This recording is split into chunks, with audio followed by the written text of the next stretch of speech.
Sesuai dengan judul yang kami pilih hari ini, yaitu memang membahas mengenai apa yang disampaikan oleh Susi, ART dari keluarga Ferdy Sambo dalam persidangan hari ini, di mana kemudian juga menuai reaksi yang cukup keras tadi dari hakim ataupun juga jaksa. Mereka meragukan keterangan yang disampaikan oleh Susi. Ini sempat kami bahas juga di segmen-segmen awal, mungkin sekedar informasi untuk Anda yang mungkin baru bergabung. Dan juga kita kembali akan dengarkan bagaimana pendapat dari Pak Palmer mengenai hal ini. Seperti dikatakan tadi oleh Mas Heri, memang semuanya ini ada sebab akibat. Hakim bereaksi seperti itu karena memang keterangan disampaikan oleh Susi ini berubah-ubah, Pak Palmer, dan juga berbeda dengan BAP-nya.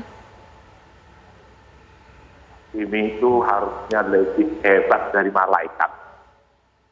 Dia harus memiliki mentalitas yang menjadi panutan dan menjadi sentral pengendali persidangan.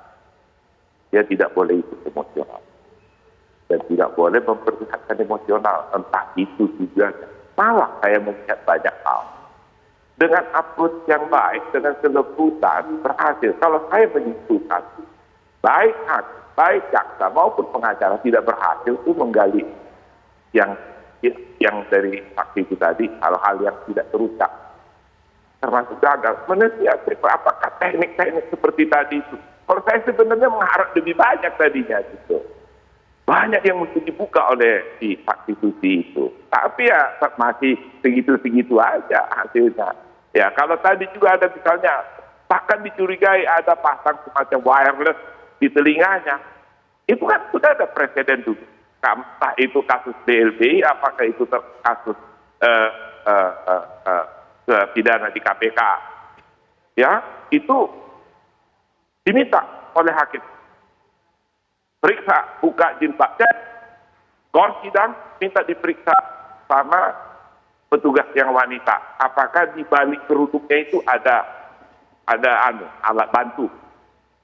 Kalau itu yang menjadi kecurigaan.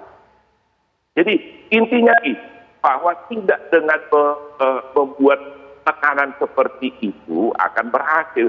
Padahal sama saya tujuan sama Martin juga sama saya. Tujuannya adalah bagaimana saksi ini mengungkap lebih banyak.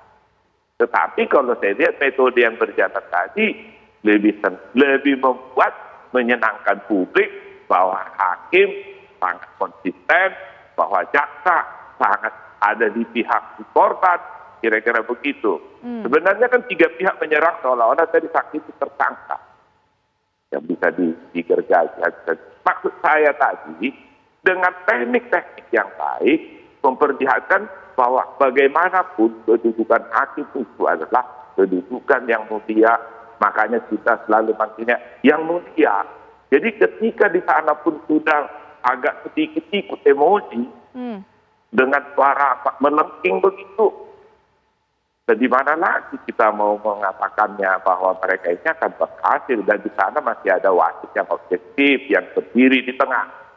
Saya yakin memang masih ada di dalam hatinya presumption of innocence. Jangan lupa, tersangka yang ada di situ disidangkan tadi Eliezer itu belum melakukan kesalahan sampai hakim menyatakan dia bersalah. Presumption of innocence itu jangan dibuat teori. Jadi karena kalau itu presumption of innocence, semua justisiable yang ada di ruang sidang itu harus beranggapan sedang menguji siapa sebenarnya pelakunya, apa perannya masing-masing mereka itu. Tapi kalau di awal-awal sepertinya kita ini baru film dimulai kita sudah tahu jagoannya menang gitu kan. Ya jangan begitu, harusnya persidangan yang cantik. Kita menunggu wanti-wanti, wah apa yang mau diputuskan hakim.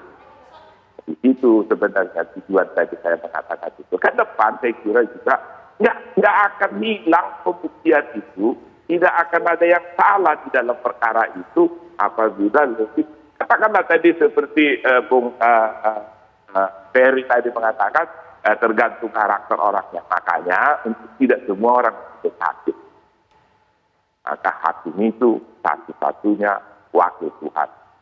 Dan Tuhan hanya dua mengandung larangan. Dia tidak boleh dilarang mengadili oleh yang hukuman famili dan dilarang memperlihatkan sikap mau menyalah-nyalahkan. Tadi saya katakan itu memang ditujukan kepada tersangka. Tetapi overall sikap hakim itu kita rindu. Dari dibentuknya Undang-Undang Nomor 14 Tahun 70, Undang-Undang Pokok Kekuasaan Kehakiman, sudah menjadi sebuah harapan kita dulu. Kalau bolehlah hakim itu menjadi pasif. Biarlah nanti yang aktif, pengacara, jaksa, saling membuktikan. Tetapi ya sudah, saya pun kalau ditanya, ingin nggak bahwa ini sangat ingin kebenaran material.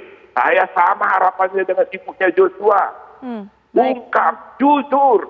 Tapi kalau berharap naif, harus dengan teknik-teknik yang memang harus hebat lah. Gitu. Ribuan aja.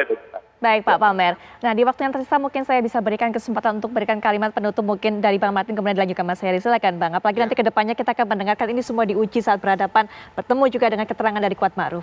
Yang lebih penting lagi dalam kesaksian hari ini selain kesaksian Susi, ini menegaskan bahwa apa yang disampaikan oleh Febri Diansah mengenai katanya pemberitaan yang keliru, Verdi Sambo menggunakan sarung tangan dan memegang senjata HS ketika ingin ke Duren 3, kata itu tidak benar, ternyata dipatahkan oleh Adzan Romer. Adzan Romer menegaskan sesuai dengan hasil pemeriksaan BAP bahwa benar Verdi Sambo dari jalan Saguling ke Duren 3 menggunakan sarung tangan dan memegang senjata HS milik Joshua dan terjatuh diambil lagi. Nah kita sudah bisa membuat suatu hipotesis lah kurang lebih. Jadi Febri salah, yang benar adalah jaksa.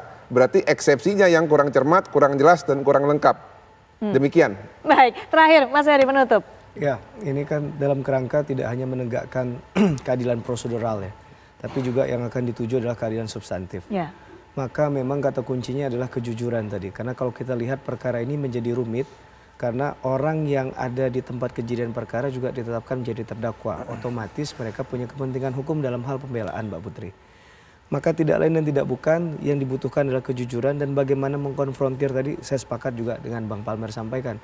Harus ada teknik strategi jitu. Jadi mungkin pertanyaannya tidak langsung arahnya ke A tapi diputar dulu begitu. Sehingga ketika pas arahnya pertanyaan adalah menuju ke yang diinginkan, itu kan akan kelihatan orisinalitas dari sebuah jawaban ya. Ini by design atau tidak. Ya. Nah, tapi kan kita rasanya nggak pantas juga. Saya pribadi mengajari hal itu kepada majelis hakim. Tapi mungkin itu bisa jadi catatan menarik untuk episode pembuktian ke depan ya. Jangan sampai hal-hal yang ya tidak substantif nanti malah jadi bahan perbincangan. Betul. Akhirnya arah untuk pembuktiannya sendiri menjadi tidak fokus tadi.